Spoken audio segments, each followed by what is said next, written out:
I assume most people that watch this channel are aware of Islander Watch. Mark and the crew over at Long Island Watch built a brand, Islander Watch. This is Mark's brand, right? Islander Watch. And he's been cranking out models for a while now. And not all of them resonate with me, but when I saw this one, the Port Jefferson, there's a few different colorways of this one, but this particular colorway, this is the ISL-176. This thing, they nailed it. I don't know who's doing the design work over there for Mark, but yeah, this one is, it definitely resonates with me. It's champ mode. Of course, the high vis orange on there really pulls me in, but it's also the contrast of the other colors and the white dial. So let's get into the dimensions of this thing. We'll cover the specs real quick. Shouldn't take long. It's a 40 millimeter case, 48 lug to lug. These are classic, perfect sizes. 11.75 millimeter thick. That's including a single dome sapphire crystal. 20 millimeter lug width. This bracelet tapers down to 18 millimeter. Pretty standard affair on the bracelet clasp. Milled center portion, stamped outer. 3 micro adjust. You have screw pins to adjust it. Solid end links.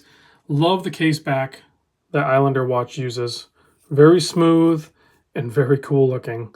Has a lighthouse there with the kind of like the moon or sun or whatever that is as the Islander logo. This is 150 meter water resist on this guy, and you have a 7.5 millimeter screw down crown that's also signed.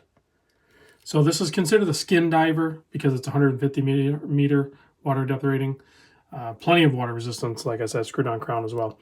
Inside is the automatic Miyota 9015 movement, hacking, hand wind, about 40-hour power reserve, beats at 4 hertz or 28,800 vibrations per hour.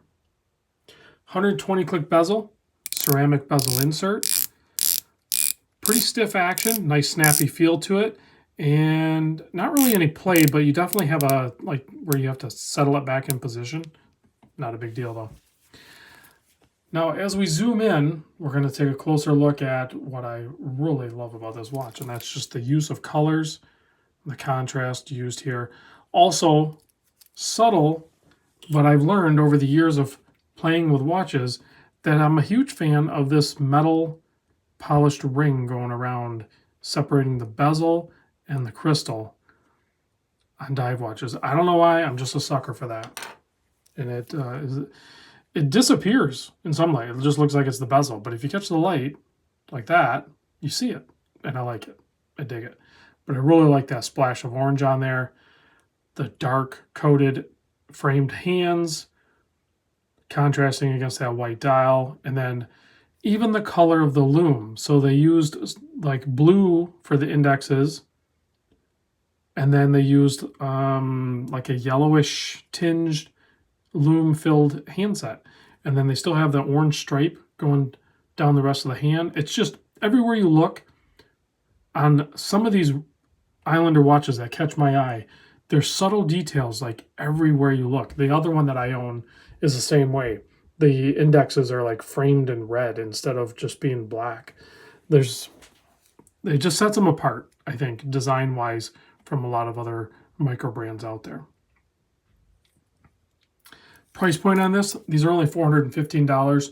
There probably is some sort of discount codes out there potentially, or sales that may be used. I know I'm actually headed out to the Worn and Wound wind-up show in San Francisco, and Mark and Islander Watch actually sponsored my trip going out there, and I know he's doing a sale there.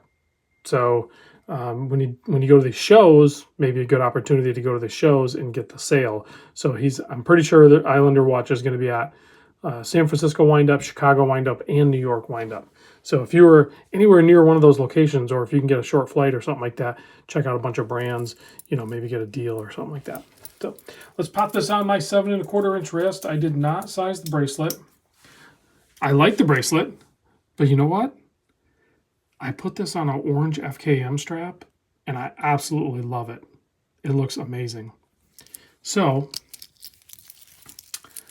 let me do that real quick so I can show you that, and then we'll do the loom shot. So here it is, how I've been wearing it.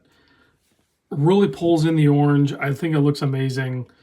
Mark actually even agreed with me on that one.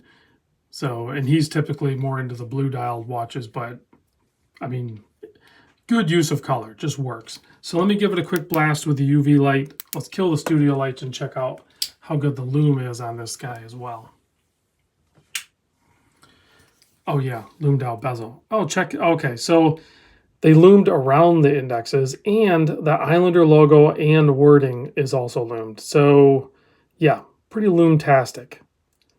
This is, as of now, this is my favorite Islander watch. I say as of now because with the tenacity that the Islander watch releases new models, maybe the next model is my favorite one. I don't know. But right now, this one's my favorite. Thanks for watching.